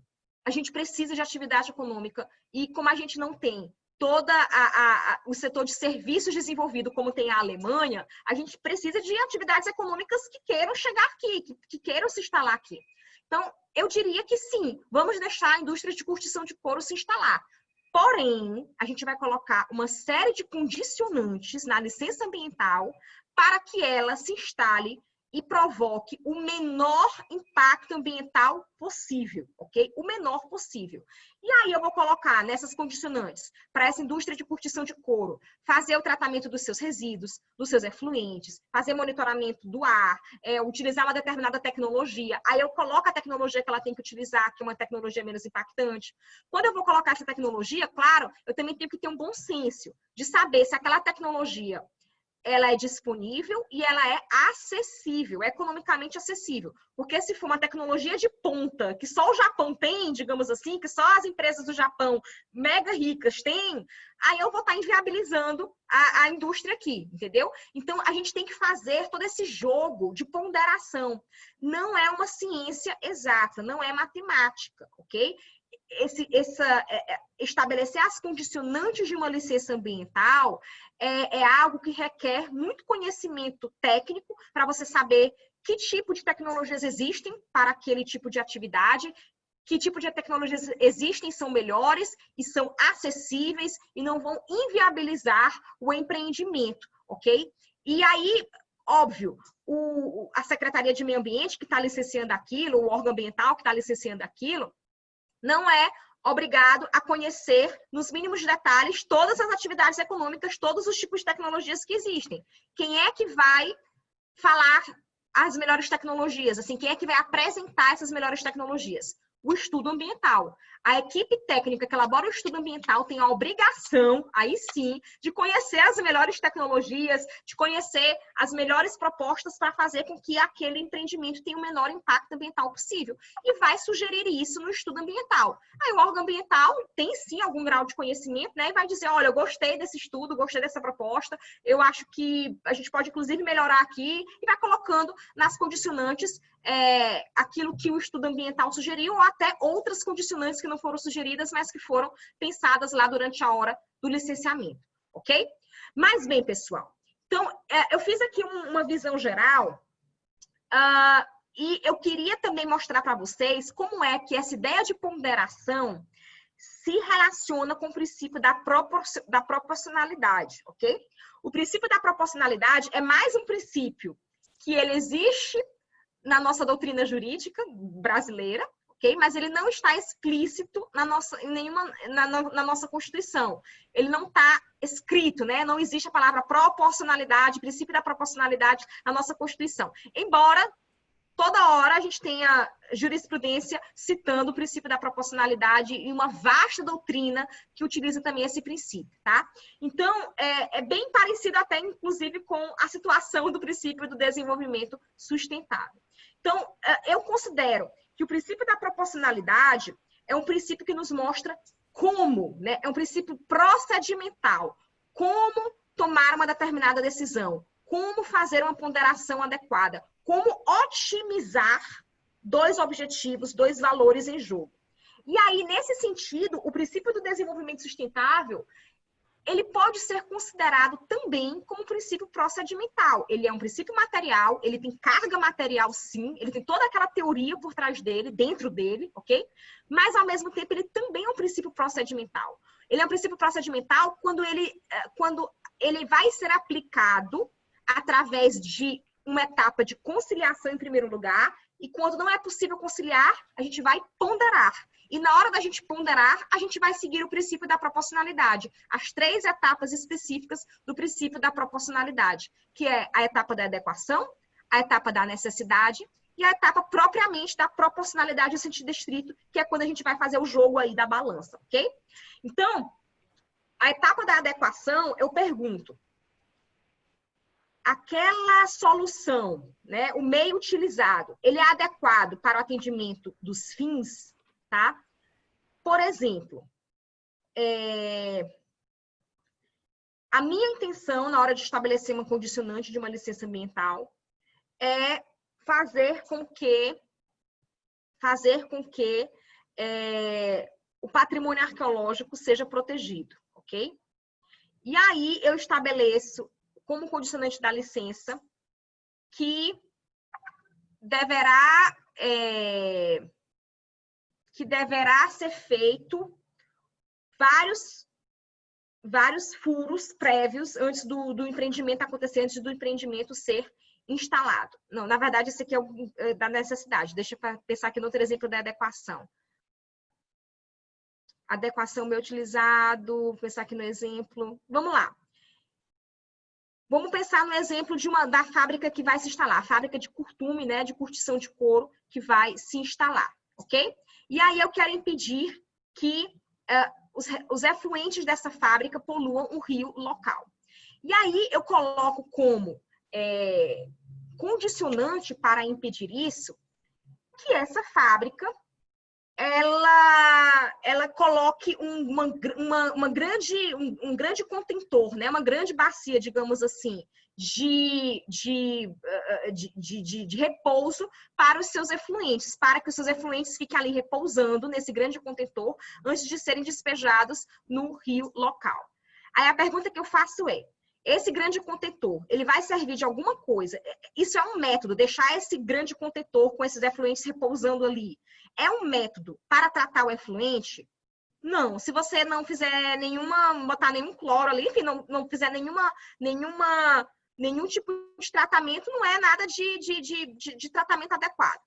Eu poderia também dizer, vamos colocar cloro nesse grande contentor, nos efluentes, para fazer com que o cloro mate as bactérias, o que seja. Por exemplo, no caso de esgoto, tá? Mate ali as bactérias que estão no esgoto. Só que aí depois aquilo vai para o rio local e o cloro mata toda a fauna, a vida do rio local. O cloro não é um bom método de tratamento de efluentes. Se você coloca ele em alta concentração, ele vai para os corpos hídricos locais, porque ele vai matar a vida no corpo hídrico local, ok? Então, a minha intenção era impedir a poluição do rio local. Mas, em primeiro lugar, eu mandei a empresa colocar um grande contentor e deixar o efluente repousando. Não adianta de nada. Depois, eu mandei a empresa tratar aquele efluente com cloro. O cloro até adianta para matar as bactérias, mas ele vai matar também a vida local no rio, ok? e, portanto, ele não está funcionando para atender o meu fim, ok? Ele não é um meio adequado. Então, nesse momento, eu vejo que essa não é uma boa solução. Essa solução, ela cai por terra logo na primeira etapa de aplicação do princípio da proporcionalidade. Segundo exemplo, agora eu vou chegar no exemplo da pesquisa arqueológica, né, do IPHAN. Bem, eu falo assim porque eu já fiz um parecer sobre isso. Bem, o meu objetivo é proteger o patrimônio arqueológico, ok? E tem que ser protegido mesmo. O patrimônio arqueológico tem que ser protegido, tá? Mas aí, o meio que o órgão ambiental, no caso, o órgão que faz o licenciamento arqueológico, que é o IPHAN, escolheu foi obrigar todos os empreendimentos a fazerem furos prévios no local onde vai ser instalado o empreendimento, para ver se ali está escondido, debaixo da terra, algum resquício arqueológico, algum bem arqueológico, ok? E aí ele obriga todos os empreendimentos a fazer esses furos prévios. Gente, eu posso... Oi? Quem falou alguma coisa? Não, né? Bom, então, obriga todos os empreendimentos, até mesmo um posto de gasolina, uma farmácia, empreendimentos pequenos, empreendimentos que são licenciados, inclusive, de forma muito, muito simplificada, a fazerem esses estudos prévios, furos prévios no solo, para ver se tem ali debaixo do solo alguma riqueza arqueológica escondida. Aí minha pergunta é, isso é necessário? Não existiria um meio menos gravoso para eu proteger o patrimônio arqueológico? Nesse caso, o meio menos gravoso seria eu focar esse licenciamento arqueológico, essa exigência de estudos prévios nos empreendimentos que por perto deles já existe, dentro da área afetada deles, já existe resquícios arqueológicos descobertos, já existe um sítio arqueológico cadastrado, ok? Ou então, em empreendimentos muito grandes mesmo, que exigem estudo de impacto ambiental, porque a gente já está lidando com um empreendimento muito grande e que tem toda realmente essa verba, né, disponível para fazer os estudos ambientais. Será que é necessário eu exigir de empreendimentos pequenos estudos prévios para saber se tem bens arqueológicos ali embaixo do solo escondido? Na minha opinião, não é necessário, ok? E isso foi uma grande discussão que eu tive mesmo na prática, quando eu defendi que isso não era necessário. Mas há pessoas que consideram que é necessário, sobretudo, claro, as pessoas da área da arqueologia, claro, estão defendendo aquilo que é o principal objeto de estudo do trabalho deles, são os bens arqueológicos, que entendem que é necessário para que não corra o risco, nem o mínimo risco de algum bem arqueológico ser quebrado, ser perdido quando alguma máquina passar ali por cima, ok? Bom, e aí no final a gente chega na proporcionalidade em sentido estrito, tá? A proporcionalidade em sentido estrito é realmente quando eu vou botar na balança no final das contas, fazer a ponderação. Se o meio que eu escolhi, ele é adequado e ele considera também que ele é necessário, eu ainda tenho uma terceira pergunta. Ele é proporcional? O ganho que eu vou ter de proteção ambiental é proporcional ao custo que eu estou exigindo do empreendedor? É proporcional à exigência que está sendo feita, ok? Está razoável. A gente até poderia puxar o princípio da razoabilidade aqui para falar de proporcionalidade nessa terceira etapa, ok? Bom, pessoal, então, eu considero que para a gente falar de desenvolvimento sustentável, nos casos que nos exigem ponderação, a gente tem que fazer essas perguntinhas. O meio, a solução que eu estou pensando para mitigar, para diminuir o impacto ambiental do empreendimento, é uma solução, em primeiro lugar, adequada? Ela vai funcionar para o que eu quero? Em segundo lugar, ela é necessária? Não existiria uma solução menos gravosa? Não existiria uma delimitação menos gravosa? E, em terceiro lugar, ela é razoável? Ela é proporcional mesmo na balança? Ok? Bom, e aí... Alguém quer comentar? Porque eu vi alguém antes falando alguma coisa. Não, só para constar, Isabela, que a proporcionalidade ela é um princípio na verdade, uma norma, né? Tanto de interpretação como de aplicação, né? Exatamente. Eu Exatamente. creio que seja, assim, isso é uma opinião, né? Eu creio que seja uma condição de possibilidade para racionalizar as decisões judiciais. Com certeza, Alex. É um modo de interpretação, é um princípio hermenêutico, né? Um princípio que nos exige uma boa hermenêutica. E, pessoal, as leis, elas são interpretação, né?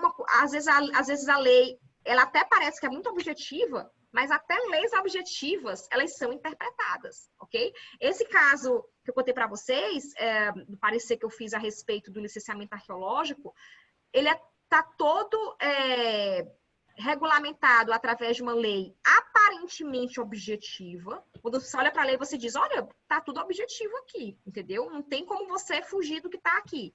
Mas estava sendo interpretado, não sei como é que está agora nos últimos tempos, mas na época que eu fiz o parecer, estava sendo interpretado de uma forma, na minha opinião, desproporcional. Estava sendo interpretado de uma forma subjetiva e não objetiva, né? E aí, Sobre esse ponto, Isabela, só para contribuir essa questão do IFAM, recentemente a Justiça Federal deu uma decisão, no caso de uma obra do Estado, reconhecendo, né, a desproporcionalidade dessa portaria da exigência, Sim. que se tratava de uma área sem nenhuma, não incluída, né, nos estudos Sim. do IFAM como de interesse arqueológico, e uma área completamente antropizada, né, no centro, ali uma área no centro da cidade com vários prédios, ou seja, já houve diversas perfurações, diversas obras com escavação e não se identificou nenhum elemento ali arqueológico, de interesse arqueológico. Sim, e veja que a portaria, a instrução normativa, na verdade, do IFAM, que fala sobre o licenciamento arqueológico, ela, como eu falei, ela é aparentemente bem objetiva. E ela diz lá no artigo 1º, de forma muito clara, que o IFAM só vai intervir, né, no licenciamento ambiental quando existir bem acautelado. O que significa bem acautelado? Bem que já está registrado, que já está tombado, né, que já está devidamente cadastrado. Quando existir bem acautelado na área de influência direta do empreendimento. Então, para mim era muito claro, se não tem sítio arqueológico na área de influência direta do empreendimento, não tem por que ter licenciamento arqueológico para aquela obra. Mas o IFAM estava interpretando, era uma questão mesmo de interpretação, né? Não era porque, pelo menos que eu saiba, não é porque estavam querendo burlar a lei, não. Eles estavam querendo aplicar a lei até demais, né? Mas era uma questão de interpretação, de dizer que mesmo quando você não tem um sítio arqueológico na área de influência direta do empreendimento, você tem que fazer os estudos prévios de arqueologia, porque na concepção deles, é inadmissível, completamente inadmissível, a mera possibilidade de existir um pedacinho de telha arqueológica ali, de cerâmica arqueológica, sei lá, e uma máquina passar por cima e aquilo quebrar. Então, eles não admitem nenhum grau de risco, né? Eles não admitem qualquer grau de risco, sendo que o direito ambiental trabalha com risco. A gente sempre está admitindo algum grau de risco. A gente sempre está admitindo algum grau de possibilidade de acontecer impacto ambiental. Alguns impactos ambientais a gente admite até que vão acontecer. Tanto é que o nome do estudo de impacto ambiental, olha o nome, estudo de impacto ambiental. A gente sabe que impactos vão acontecer, mas a gente permite que alguns impactos aconteçam porque não tem como não acontecer. O que a gente vai tentar fazer com que eles aconteçam o mínimo possível. Por isso, a ponderação. Por isso que é necessário ponderar. Eu vou dizer, olha, eu aceito que o impacto vai acontecer, mas ele vai acontecer o mínimo possível, ok? Então, no caso do licenciamento arqueológico, o que eu acho que falta nessa questão, na hermenêutica, para as pessoas que estão envolvidas com o licenciamento arqueológico, é compreender que, em alguns empreendimentos, você vai ter que aceitar o risco. Em alguns empreendimentos, você vai ter que aceitar que pode acontecer, sei lá, com 0,1% de chance, pode acontecer de ter ali, justamente ali, um pedacinho de bem arqueológico que não era previsto de ter, e teve, enfim, paciência. Mas não vai ser uma mega descoberta arqueológica que vai ser mutilada, não vai ser, porque se fosse uma mega descoberta arqueológica, já teria sido descoberto no entorno. Como no entorno não foi descoberto nada, se existir realmente alguma coisa, vai ser uma coisa pequena. Então, vai ser um impacto pequeno, sabe? E a gente está disposto a isso, a sociedade tem que estar disposta a isso, a permitir esse pequeno grau de risco, porque se não tiver, a gente trava tudo. Se a gente não estiver disposto a fazer essa ponderação, essa proporcionalidade, a gente não vai permitir mais fazer nada, sabe? Nada. Então, a minha posição sempre foi essa, de que, claro, os bens arqueológicos têm que ser protegidos, mas tudo tem que ser com base na proporcionalidade. A gente não pode ficar exigindo de postos de gasolina, de farmácia, de pequenos empreendimentos, ou de empreendimentos que não tem nenhum sítio arqueológico em volta, que eles façam ali todo o estudo prévio, porque isso é exigir demais do empreendedor, isso afasta empreendimentos, isso afasta investidores, né? Isso coloca um ônus muito grande nas obras. E, na minha opinião, isso vai contra a proporcionalidade, isso vai contra os objetivos que estão na nossa Constituição, o objetivo de erradicação da pobreza e diminuição das desigualdades sociais, ok? Porque para a gente erradicar a pobreza e diminuir desigualdades sociais, a gente precisa ter atividades econômicas funcionando. Então, a gente tem que ter esse sentido de proporcionalidade muito na nossa mente. E aí, um exemplo também que eu dei num dos eventos foi o seguinte: do ponto de vista puramente acadêmico, eu posso defender tudo. E eu, como cientista, né, eu sou da área social, mas, assim, também nas ciências sociais a gente faz ciência. Então, eu, como cientista, eu defendo que na área acadêmica você está livre para defender tudo que você quiser, e defenda mesmo. Então, se você quiser defender que cada centímetro do Brasil deveria ser tratado como sítio arqueológico em potencial, academicamente você quer defender isso? Defenda. Escreva um artigo defendendo isso. Vá para congressos defendendo isso. Brigue por isso, né? Se candidate e levante essa bandeira, ok? Então, você pode defender isso. Mas, enquanto isso não vira lei, enquanto a gente não tem uma lei, uma emenda à Constituição, dizendo que o principal valor do país não é mais erradicar a pobreza, o principal objetivo do país agora é defender o patrimônio arqueológico para que ele não sofra nenhuma mínima intervenção, né, uma mínima degradação. Enquanto a gente não tem uma emenda à Constituição dizendo isso, eu tenho que obedecer aos valores principais da nossa Constituição, que estão lá no artigo 3º, os objetivos principais da nossa República, que estão no artigo 3º da Constituição. E dentro desses objetivos principais está lá, erradicar a pobreza e diminuir as desigualdades sociais, ok? Então, enquanto eu não tenho essa emenda à Constituição que coloca a proteção do patrimônio arqueológico como um valor maior do que esses outros, eu vou ter que, em toda a ponderação que eu faço, proteger o ambiente, sim, proteger o patrimônio arqueológico, sim, mas sem ferir o objetivo de erradicar a pobreza e diminuir as desigualdades sociais, sem ser desproporcional ao ponto de ferir esses objetivos aqui, né? E aí, eu disse que eu ia dar um exemplo, agora que eu vou chegar nesse exemplo, é que um exemplo muito, muito interessante foi de uma aluna minha, em uma das monografias que eu já orientei, que ela era muito defensora do direito dos animais, né? Não é que vocês estão pensando, né? Foi uma outra aluna. Eu tive muitos alunos defensores dos direitos dos animais, muitos.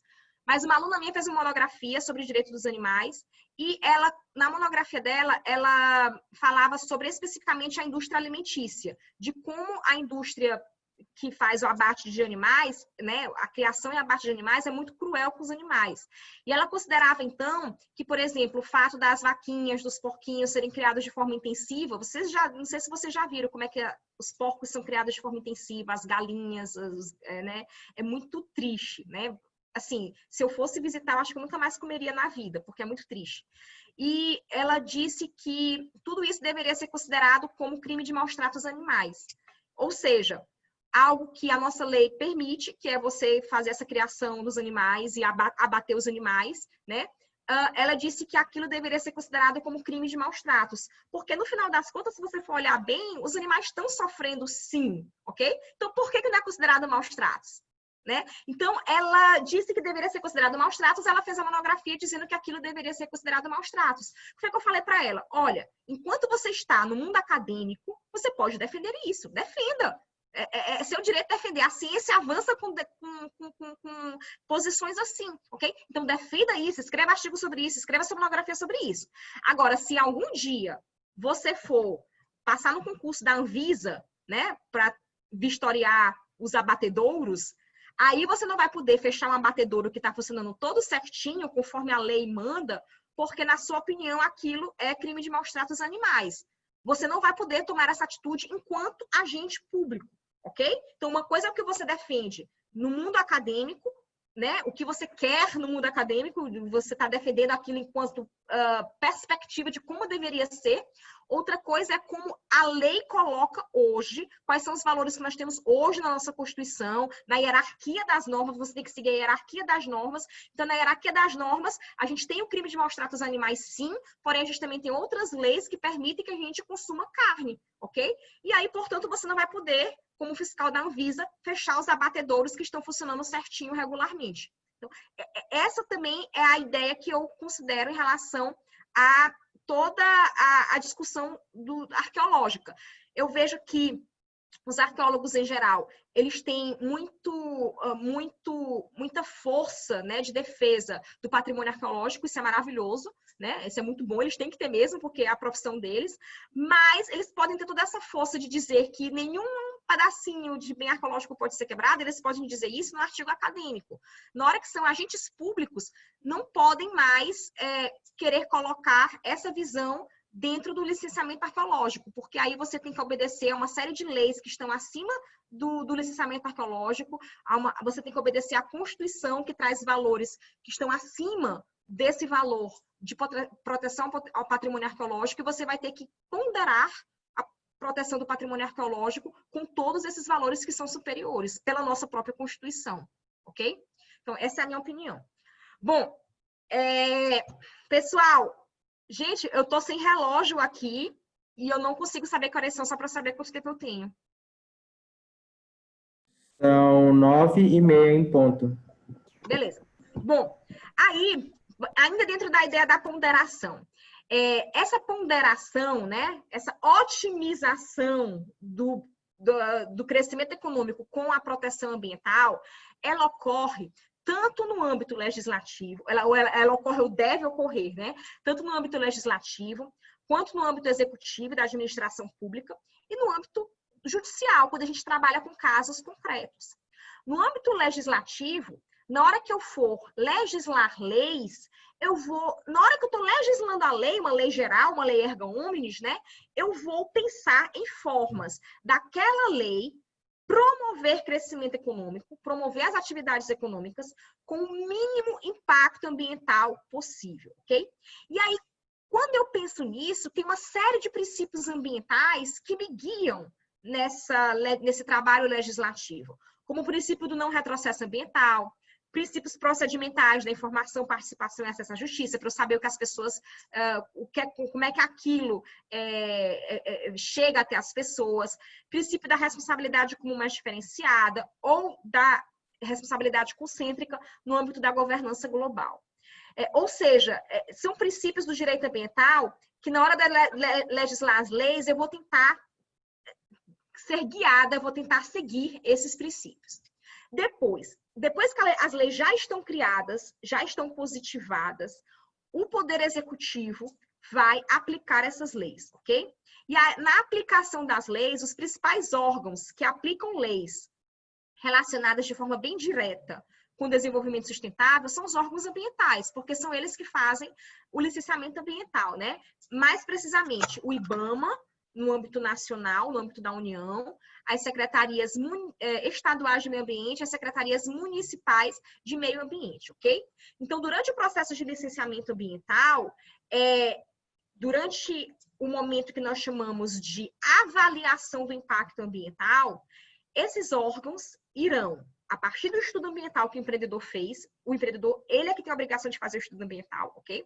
E conseguindo lá, entrega no órgão ambiental. Então, a partir desse estudo, os órgãos ambientais irão avaliar o impacto daquele empreendimento e fazer a ponderação, ok? Esse empreendimento, em primeiro lugar, ele vale a pena no sentido de que o bem econômico-social que ele vai gerar é maior do que o seu impacto ambiental, até mesmo também seu impacto social que pode ter, seu impacto negativo. Em outras palavras, os impactos positivos do empreendimento, em termos de geração de tributo para o Estado, geração de emprego e renda, ou outros impactos positivos que a gente pode imaginar, são maiores do que os seus impactos negativos, ok? Se sim, ótimo, esse empreendimento vale, esse empreendimento deve acontecer. Mas eu vou procurar formas desse empreendimento ter ainda menos impacto ambiental, ainda menor impacto ambiental. E quais serão essas formas? Através das condicionantes da licença. Aí os órgãos ambientais, juntamente também, claro, com a equipe técnica que elaborou o estudo ambiental, tem que serem criativos, tem que serem conhecedores de tecnologias e de possíveis formas daquele empreendimento minimizar o seu impacto ambiental, ok? Então, falando da nossa indústria de curtição de couro que a gente imaginou antes. Ela gera muito efluente. Eu já sei que deixar uma bacia, né, um contentor, um grande contentor com o efluente parado não adianta de nada. Eu já sei também que colocar cloro não é bom, porque depois esse efluente com cloro vai para o rio local e o cloro vai matar a vida no rio local. Então, qual seria a melhor forma de eu tratar esse efluente? A condicionante ambiental vai me dizer que aquela indústria ela só vai poder ser instalada se ela tiver um sistema de tratamento dos seus efluentes que eu utilize, coloca lá o nome da tecnologia que deve utilizar. Utilize plantas fitossanitárias, sei lá. Eu falei plantas fitossanitárias, sabe? Esse empreendimento para tratar os efluentes tem que utilizar plantas fitossanitárias. Pode ser. Então, a equipe que elabora o estudo ambiental deve conhecer essas melhores tecnologias. A equipe que avalia o estudo ambiental, se não conhece, vai conhecer ali através daquele estudo, mas já tem uma ideia geral, sempre tem que ter uma ideia geral sobre essas melhores tecnologias também, ok? E aí, pessoal, na hora que a gente está colocando as condicionantes da licença, além das melhores tecnologias, tem outras coisas também que a gente tem que avaliar. Se aquele local que o empreendimento está querendo se instalar é o melhor local para o empreendimento, ou se existe uma melhor alternativa locacional. Por exemplo, quando a gente falou de aterro sanitário em uma das aulas, eu falei para vocês que o aterro sanitário é sempre problemático, porque ninguém quer ter um aterro sanitário na sua casa, né? Na porta da sua casa, no seu quintal. Mas ele precisa ir para algum lugar. E aí vem todo o estudo, um dos principais pontos de um estudo ambiental sobre aterro sanitário é escolher o local. É fundamental você escolher o melhor local de aterro sanitário. O melhor local que vai impactar o mínimo de gente, que não vai ter problema com lençol frear, assim, com corpos hídricos, entendeu? É fundamental. Em alguns empreendimentos, a chave, né, o ponto principal do seu estudo ambiental é o local, a escolha do local. Outros empreendimentos, a escolha do local nem é tão importante assim. É mais importante falar sobre as tecnologias que naquele empreendimento serão adotadas. Bom, aí você também avalia se vai ter pessoas impactadas, se terão pessoas impactadas, como é que elas serão compensadas, primeiro, como é que vai ser feito o diálogo inicial com elas, como é que elas serão compensadas, etc. E aí, dentro de toda essa ponderação, o órgão ambiental vai, no final, emitir a licença cheia de condicionantes, ok? Condicionantes que vão possibilitar aquele empreendimento de acontecer, porém, com o menor impacto possível.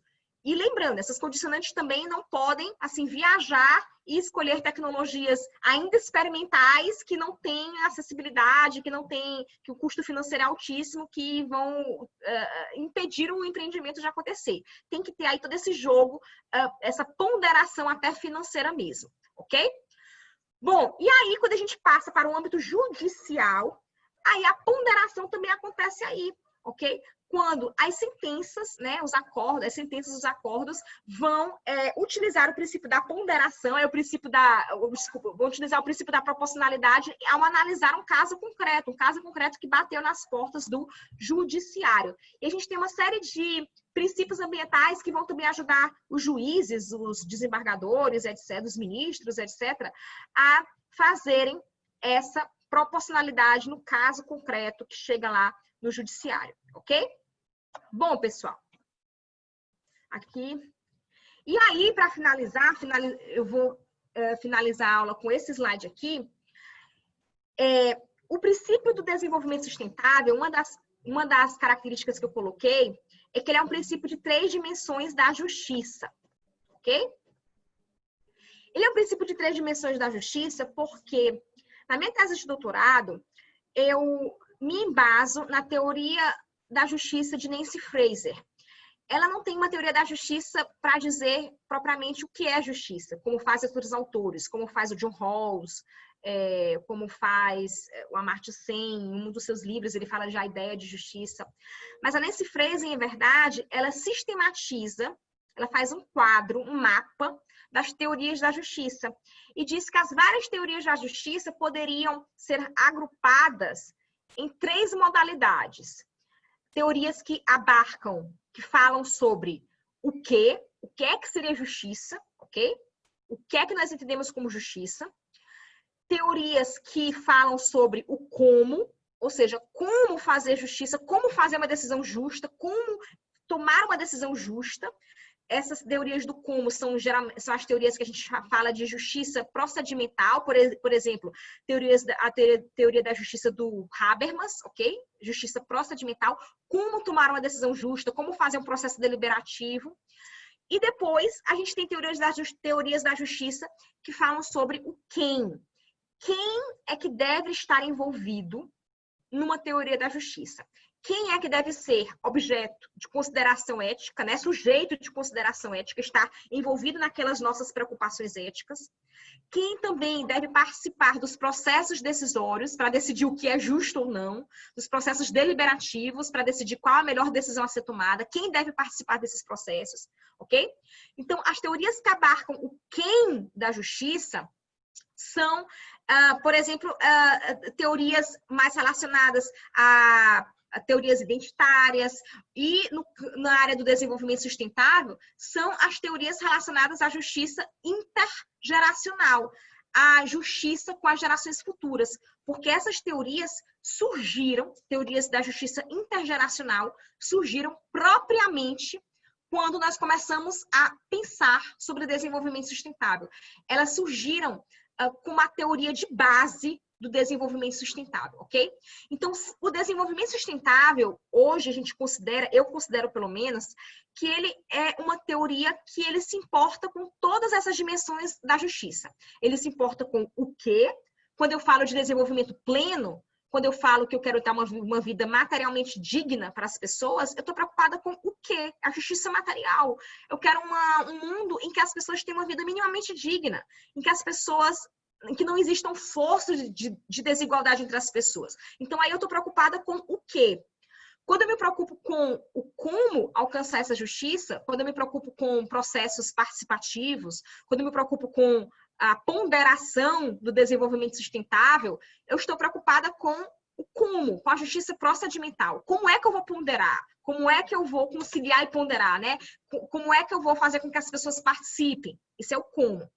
E aí, quando eu penso nas gerações futuras, quando eu penso em quem é que deve estar abrangido nessa minha justiça, e quando eu digo que quem deve estar abrangido não é apenas a geração presente, mas são também as gerações futuras, eu estou pensando no quem, ok?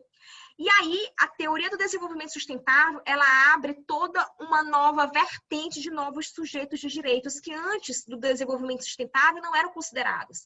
As gerações futuras não eram consideradas antes do debate ambiental, antes do debate sobre desenvolvimento sustentável. Então, o debate sobre desenvolvimento sustentável, se hoje ele abrange todas essas dimensões da justiça, na hora que ele nasceu, ele inaugurou uma discussão nova, que foi a discussão sobre as futuras gerações, ok? E aí, por isso é que na próxima aula a gente vai falar muito sobre a justiça intergeracional, que é a justiça com as futuras gerações, ok? E aí eu vou falar especificamente sobre a justiça intergeracional dentro da teoria do desenvolvimento sustentável, abordar constituições que trazem a natureza como sujeito de direitos, como a Constituição da Bolívia, do Equador. Agora eu já vou revelar para vocês, né, gente? A Aline, que é a nossa aluna aqui do curso, e uma das monitoras do curso, ela vai falar sobre o direito dos animais, ok? A perspectiva ética que abrange o direito dos animais. E o Jorge Malmestein, que é o nosso convidado, ele vai fazer uma perspectiva bem ampla, bem geral. A ideia de que o nosso círculo ético está cada vez mais sendo ampliado, cada vez mais abrangendo novos sujeitos de direitos, ok? Então, esse é o tema da nossa próxima aula. A gente vai estudar a ética do desenvolvimento sustentável, como é que isso se relaciona com a ideia de justiça e como é que a nossa Constituição Federal se posiciona, né? Qual é o embasamento ético da nossa Constituição Federal, como é que o nosso artigo 225 aborda a presente e as futuras gerações e como é que outras constituições do mundo estão trazendo também esse tema, ok? É isso. Ufa, hoje eu tô meio cansada fisicamente, por isso a gente vai terminar a aula um pouquinho mais cedo. Não a aula, a explanação, ok? E eu fico aberta aqui para perguntas, pessoal. Quem tem pergunta ou comentários? Alexandre já colocou aqui no chat, né? Ale, tu quer perguntar oralmente? Pergunta para todo mundo ouvir.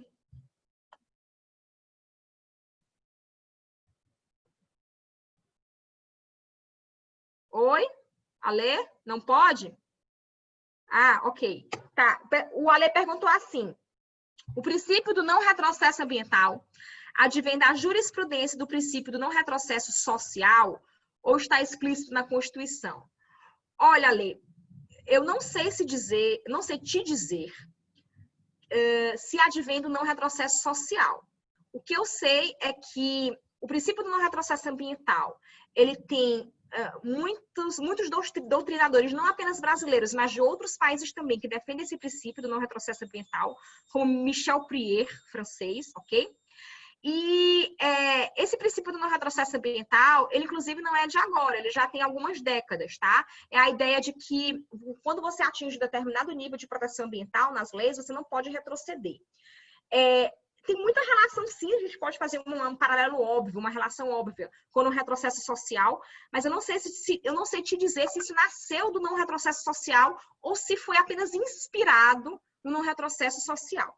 Agora, aqui no Brasil, o princípio do não retrocesso ambiental, ele foi muito debatido, foi muito dialogado sobre isso quando nós tivemos o novo Código Florestal, tá? Do ano de 2000 ai meu Deus do céu, 2008 ou 2012, esqueci agora o ano, gente. 2012. 2012, muito obrigada. 2012, ok? E aí, o novo Código Florestal, muitas pessoas entenderam que ele provocava um retrocesso ambiental, porque, por exemplo, ele anistiava a partir de determinado ano, a partir do ano de 2000, antes do ano de 2008, ele anistiava desmatamentos, supressões de vegetação que tinham acontecido antes do ano de 2008. Então, isso foi considerado uma anistia, ok? E aí, para algumas pessoas, isso era um retrocesso ambiental. E também traz alguns outros dispositivos que foi considerado retrocesso ambiental, que eu vou mencionar isso quando a gente falar especificamente sobre isso na aula da semana que vem.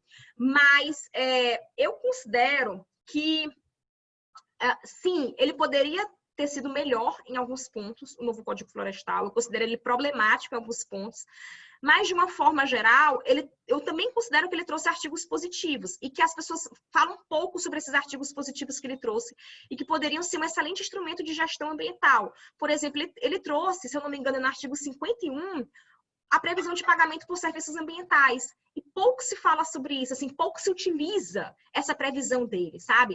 E, na minha opinião, o pagamento por serviços ambientais é uma das maiores joias do direito ambiental que a gente tem nas nossas mãos. A gente poderia utilizar a previsão de pagamento por serviços ambientais para realmente fazer a floresta valer de pé e não apenas derrubada, sabe? E a gente utiliza pouquíssimo isso. São pouquíssimas ações e iniciativas que a gente tem hoje sobre pagamento por serviços ambientais, quando poderia ser muito mais, ok? Bom, pessoal, mais alguma outra dúvida, alguma outra pergunta? Não? Bom, então Não. é isso. Vitor? Não. Nenhuma dúvida. Nenhuma dúvida? Ok. Bom, pessoal, então é isso. Obrigada pela aula, Isabela. De nada, Ale. Bom, então é isso. Eu espero todos vocês na quarta-feira, quando nós vamos ter o nosso super convidado, Jorge Morgenstein. Por favor, estejam aqui para a gente fazer uma boa figura com ele, tá bom? Ele vem lá de Fortaleza, só para a nossa aula. Brincadeira, ele vai abrir o Zoom, mas ele vem lá de Fortaleza para a nossa aula, tá? E aí é isso, pessoal. Então, a gente vai se falando aí pelo Zap, tá bom? Nesses dias. E na quarta-feira é uma aula aberta, tá? Como tem sido as últimas quarta-feiras. Então, se vocês quiserem chamar amigos, familiares, etc., fiquem à vontade, tá bom? Um beijinho bem grande para todo mundo e bom descanso. Boa noite, professor. Beijinho. Tchau, tchau. Boa noite, gente. Até Boa mais. noite. Até quarta. Até mais. Boa noite.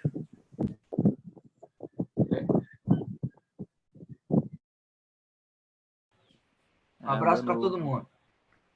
Boa noite.